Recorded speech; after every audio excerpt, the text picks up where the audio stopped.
Hey traders, Raghee here, and in this video we're going to talk about how are the two different ways you can look at volume and a variation that I have on my preferred way to look at it and what that can do to help you find exhaustive levels on a chart.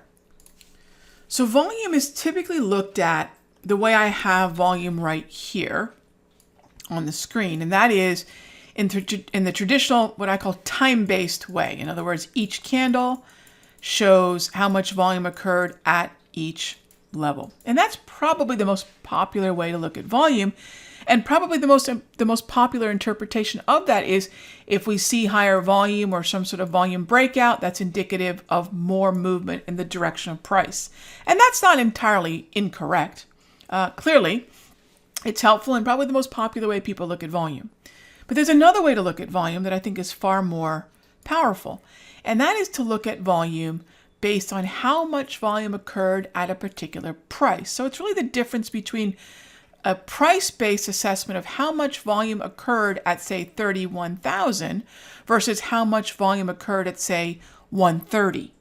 All right, so one's time-based, one is price-based. All right, I prefer the price-based view of volume. I'm not as interested in how much volume happened at a certain time, although clearly if volume is accompanying a certain kind of move, it's going to be indicative, it's going to be somewhat helpful, but I'd rather know how much volume occurred at a certain price. Now, with that kind of view, I can then start to look at standard deviations of volume. Now, I've been doing this since 2008 in my investing portfolio, and it absolutely works in trading as well.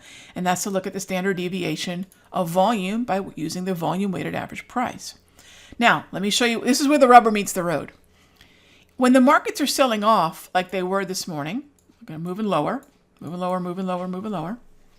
One of the things that we looked for was an opportunity to take advantage of a low in volume that had happened earlier this morning. So this was a retest of what I call the V-score low. All right, it's an indicator that I created back in 2008 for myself to actually rebuild my investing portfolio after the 2008 sell-off, following being on the coattails of size. And so I thought, well, if I can do this on a weekly chart and I can do this on a daily chart, why not a 1 minute? And so it turned into an intraday tool for me. So you'll notice here, that low coincided this. Now here's the most important thing. Don't short here. Most momentum traders will start to build their shorts with that bearishness in the lower lows. But what those lower lows were coming smack dab into was a V-score low. Now let me show you where we got this V-score low from. Let's go back in time just a bit.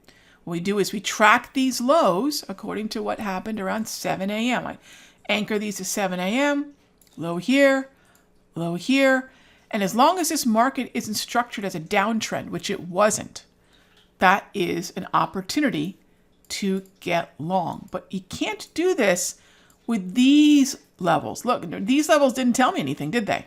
Not really.